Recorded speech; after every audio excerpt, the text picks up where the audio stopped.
Това е предаването Всеки делник, територия на доброто настроение. В следващите минути ще ви заведем на разходка.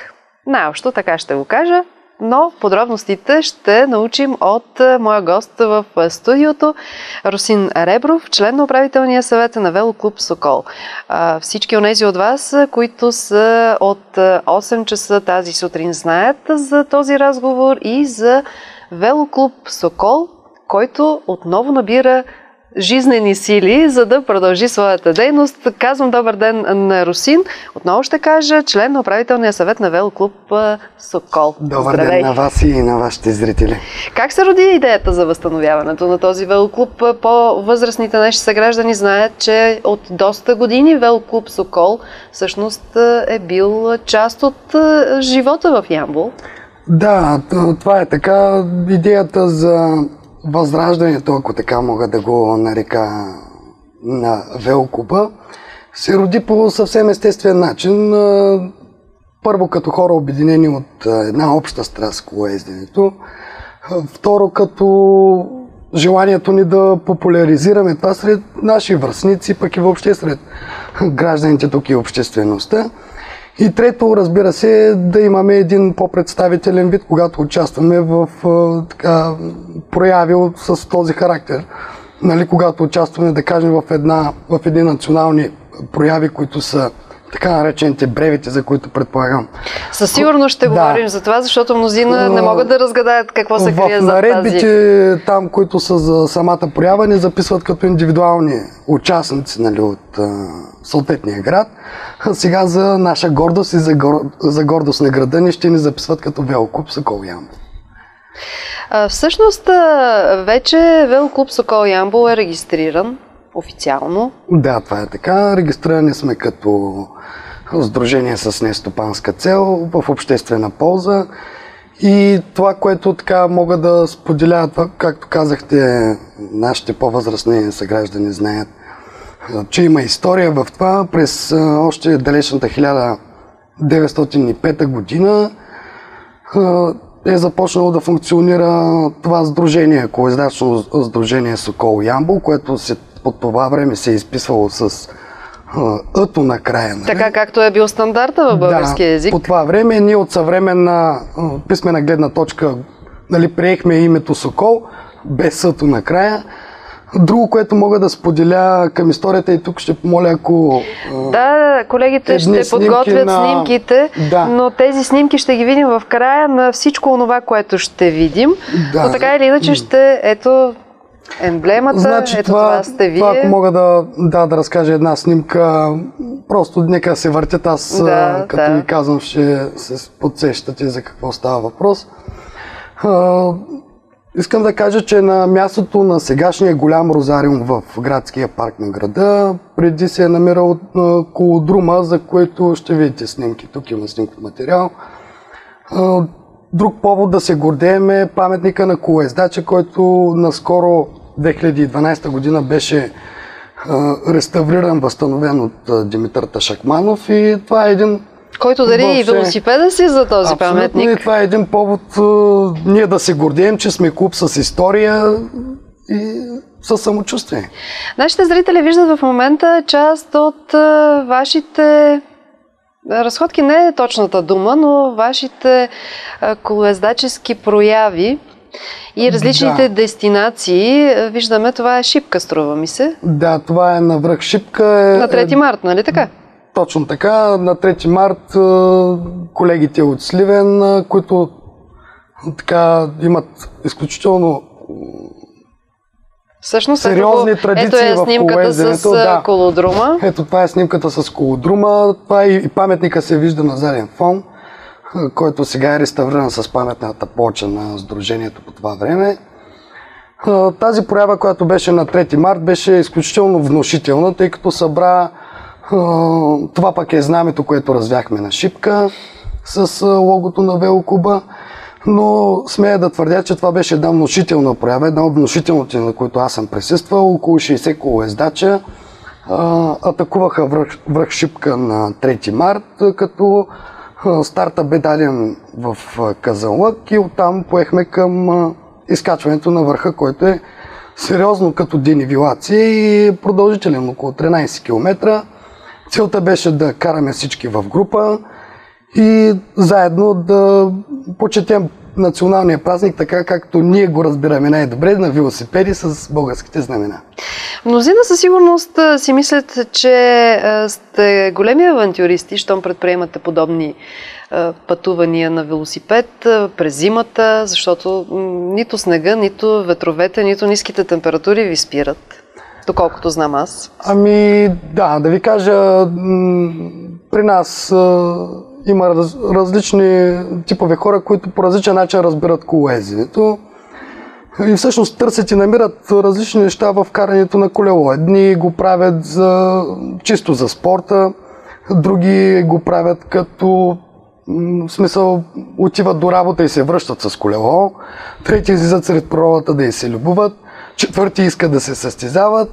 В смисъл при нас специално сме приели, че метеорологичните условия, ако не са най-тежките, през всяко свободно време сме навънка с колелетата и се любимаме на природата. Освен Шипка, какви дестинации вече лично ти си Ами да ви кажа, ние направил тук имаме едно ядро, около 15 на 20 човека, които имаме традиция почти всяка събота и неделя, ако позволява времето и не са много тежки метеорологичните условия. Сега сигурно ще зачестим с настъпващата пролет и за пролетяването на времето. Имаме такава традиция, събота и неделя правим различни маршрути, като тренировка за по-големите дистанции, но предимно тези тренировки, там на снимките се вижда, са около 100 на 120 км и смея да твърдя, че тук в областта и близките до нас области едва ли има кътче, на което не сме били и не сме обикаляли с колелетата. А как си изработвате маршрута, по който тръгвате? Ние си имаме предполагам, че нещо предварително се прави. Традиционни маршрути. Предимно гледаме от гледна точка на безопасността да има по-малък трафик. Другото, което съобразяваме е съответно да минаваме през по-красиви места, за да има мотивиращ елемент. И съответно това е общо като цяло. Иначе дистанциите са долу-горе това, което по принцип си тренираме 80, 100, 120 км за един ден. И при всички случаи не ви създава кой знае какво затруднение. Хайде да се върнем към онази дума бревет. Какво означава? И правилно ли поставям ударението? Да, бреветите са така наречените маратонски мероприятия в колоезденето, като те се характеризират с определени дистанции. Това са най-чести дистанции са 200, 300, 400, 600 и 1200 км. Като най-традиционната е 200 км дистанция. Тези мероприятия и така маратонски колоездачни мероприятия нямат състезателен характер. Там започваш с старт и финал и контролно време примерно за 200 км е 13 часа и половина. В рамките на това време вие трябва да стартирате и да финиширате. Съответно, самия участник носи със себе си така наречената бреветна карта, което той със себе си носи маршрута, по който ще мине и съответно с 3 или 4 контроли, които той подпечатва тази бреветна карта и накрая на финала удостоверява пред съдията и съдиите, че той е изминал тази дистанция. Съответно, този, който за първи път минава дистанцията от 200 км, получава медал, който е от световната организация Audax Randonneurs и всъщност се казва вече, бойно кръщение се казва вече рандоньор, което означава маратонец. Това е доста интересно. Аз съм сигурна, че мнозина, слушайки разговора ни, ще потърсят контакт с вас, за да се включат, защото освен, че до някъде звучи авантюристично, в същото време е изключително приятно да бъдеш на велосипед и да изпиташ себе си. В крайна сметка, нито 120 км, нито 200 или повече километри са малко предизвикателство. Особено на две гуми. при едни такива дистанции за подготвен човек смятам, че 200 км е едно нормално за човек, който ги е карал и така поддържа някакво ниво. Не е проблемно за един човек, който тепърва започва да се занимава. Това е едно доста сериозно изпитание, както за духа и волята, така и физическо изпитание, така че преодоляването на една такава дистанция не е лесно. То е свързано и с това, че ти преодоляваш и метеорологични най-различни условия, да не говорим за това, че така или иначе се случват аварии по пътя, може да пукнеш гума, това е свързано с други неща, нали? Така или иначе е разнообразно. Срещите с толкова много хора, това да си сред природата толкова време, това е едно, как да кажа, отмарящо занимание. Зареждащо. Спорта, да. Зареждащо. Какво предстои от тук нататък? Това, което ни предстои от тук нататък е включването на 23-ти в Тракийския бревет. По принцип бреветите носят имената така на местностите, през които се минава. Той е Тракийския 200 км, сега ще бъде на 23-ти в събота и с него така се слага начало на сезона, активния сезон за колоездене. Какъв е маршрута на Тракийския бревет? Значи това е, доколкото си спомням, Сливен, Казанлък, Нова Загора, Сливен. Сравнително равен участък за самия бревет. Предполагам, че ние ще имаме, включвайки се в новия сезон вече, ще имаме подобаващо участие на вече като велоклуб. Вече като велоклуб. Смятам, че с това нещо трябва да се гордеем, защото това е едно представителство и за града ни. Категорично е така. Още повече с такава история от 1905 година, пък е въобще повод да се гордеем, така, за да имаме самочувствие, че имаме клуб с история. Приемате ли нови членове?